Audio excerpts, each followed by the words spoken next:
Wa in tasaddaqa lil kaun.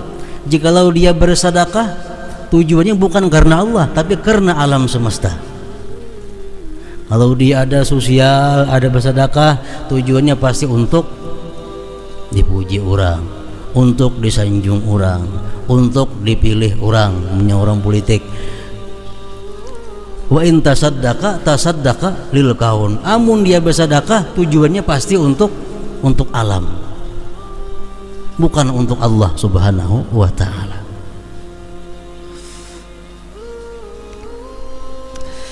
Wa in radiya bil kaun. Jikalau dia ridha dengan makhluk ini. Dia kadang memikirkan keridhaan Allah, yang penting orang senang. Wa in syakaral kaun. Jikalau dia bersyukur, dia pun bersyukur kepada makhluk, dia bersyukur kepada alam. Nah, para muhibbin rahimakumullah. Jadi kalau orang yang hanya melihat alam ini tegak, terang, benderang, tapi lupa bahwa ada yang menerangi, ada yang mewujudkan, ada yang menjadikan, lupa melihat itu, jadilah macam tadi. Sembahyang itu sembahyangnya, bersedekah ke itu bersedekahnya, berpikir ke itu pikirannya. Hanya mencari keridaan manusia dicarinya. Kalau berterima kasih kepada manusia berterima kasih, lupa kepada Allah Subhanahu wa ta'ala. Al-mu'min bismillahir nur alladhi yara Allah ta'ala zahiran bi kulli syai' mudhiran li kulli syai'. Kita sudah mengetahui bahwa Allah Ta'ala tadi nur, artinya tampak dan menampakkan yang lain. Kalau kita sudah tahu itu, kita beriman dengan demikian, lalu kita macam apa? Kita mesti melihat Allah Ta'ala itu tampak pada tiap-tiap sesuatu, dan dialah yang menampakkan bagi yang lainnya. Kita melihat sesuatu, kita ingat bahwa itu ditampakkan oleh Allah Subhanahu wa ta'ala. Kita melihat bulan, kita ingat bahwa bulan itu ada karena ditampakkan oleh Allah Subhanahu wa ta'ala. Kita melihat seseorang ini, kita ingat bahwa orang itu ada karena ditampakkan oleh Allah Subhanahu wa ta'ala. Nah, itulah orang yang beriman dengan nama Allah An-Nur. Setiap melihat bagian daripada alam, dia ingat bahwa itu ditampakkan oleh Allah Subhanahu wa ta'ala. Al-mu'min bismillahir nur alladhi yara Allah ta'ala zahiran bi kulli syai' mudhiran li kulli syai'. Orang yang beriman dengan nama Allah An-Nur ialah orang yang melihat Allah Ta'ala itu tampak pada tiap-tiap sesuatu. Artinya jangan dipadahkan Tuhan itu berandak di sesuatu. Kita melihat Allah itu tampak pada sesuatu. Kitanya yang melihat sesuatu itu tampak. Allahnya kada tahu di mana.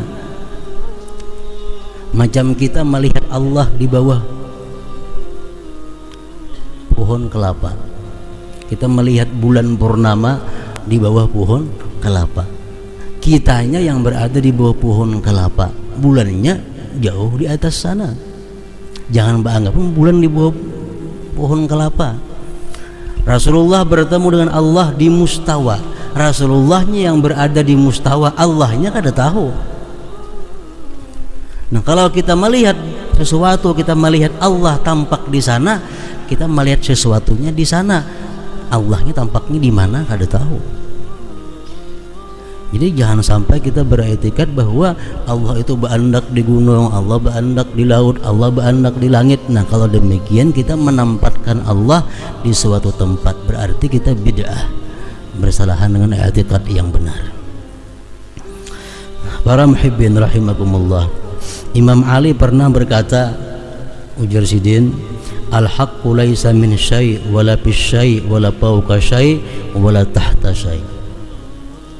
Allah Ta'ala itu bukan dari sesuatu, dan dia tidak berada pada sesuatu. Allah Ta'ala itu tidak di atas sesuatu, dan tidak di bawah sesuatu. Kenapa demikian? Karena ujar sidin, idlaw kana min syai' lakana makhluqa. Andai kata Allah itu berasal dari sesuatu, berarti Allah itu makhluk. Kalau Allah berasal dari sesuatu, berarti Allah itu baharu. Jadi Allah bukan dari sesuatu. Allah bukan dari alam semesta. Walau kana fawqa syai' lakana mahmula. Andai kata Allah berada di atas sesuatu, berarti Allah ditanggung.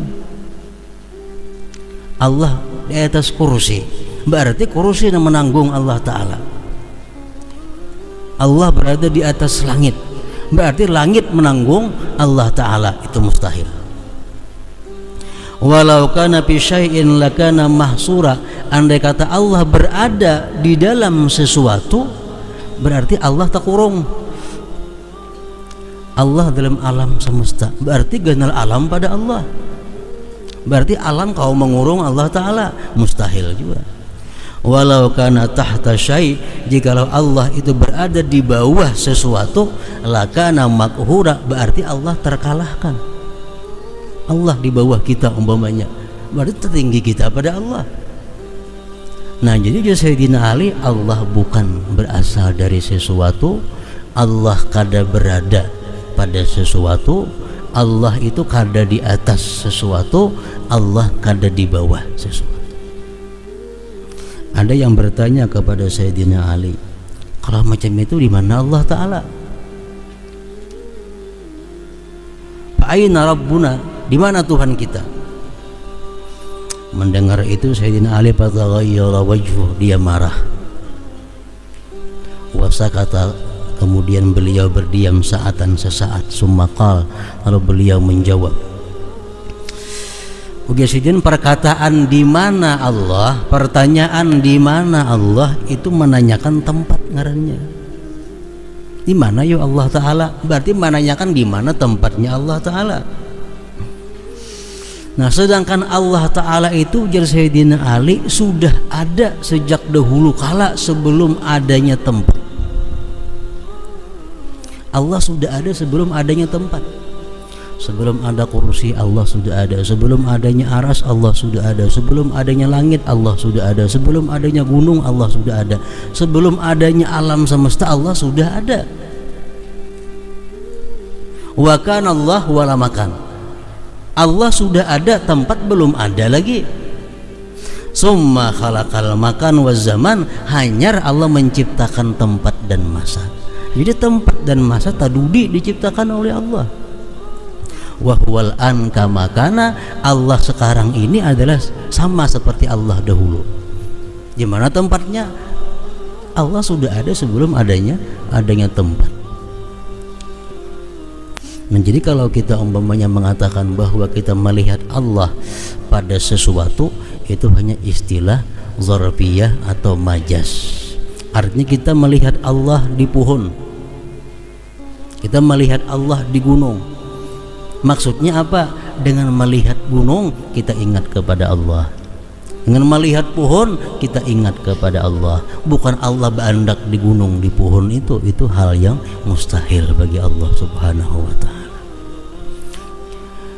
Begitu melihat sapi, ingat Allah, bukan di sapi Allah Ta'ala. Artinya apa? Sapi itu penyebab kita ingat kepada Allah Subhanahu wa ta'ala. Nah, itu maksudnya. Al-mu'min bismillahir nuril ladzi yarallahu ta'ala zahiran bi kulli syai' mudhiran li kulli syai'. Kita percaya kepada An-Nur, bahwa itu nama Allah, maka kita akan melihat Allah itu tampak pada segala sesuatu, dan dialah yang menampakkan bagi segala sesuatu. Nah, timbul pertanyaannya, kayak apa caranya supaya kita kawa demikian? Melihat ada orang yang baik, kita ingat kepada Allah. Melihat ada orang yang jahat, kita ingat kepada Allah. Melihat ada musibah, kita ingat kepada Allah. Datang nikmat, kita ingat kepada Allah. Nah, kalau kita macam itu, kita mendapatkan buah iman kepada nama Allah Nur ini. Nah, lalu caranya supaya kita kawan macam itu kayak apa? Para ulama sufi mengatakan wazalika bi takhliyatil qalbi an sifatil muhlikat wa tahliyatiha bi sifatil mahmudat ma'a kasrati dzikrillah ta'ala wassalati 'alan nabi sallallahu alaihi wasallam. Hendak kawan yang macam itu ada 4 perkara. Pertama, membersihkan hati dari sifat yang celaka. 2, menghiasi hati dengan sifat terpuji. 3, banyak zikir kepada Allah. 4, banyak selawat kepada Rasulullah sallallahu alaihi wasallam. Kalau kita 4 perkara itu bisa, maka kita akan selalu ingat kepada Allah walaupun apa yang kita lihat, walaupun apa yang kita rasa.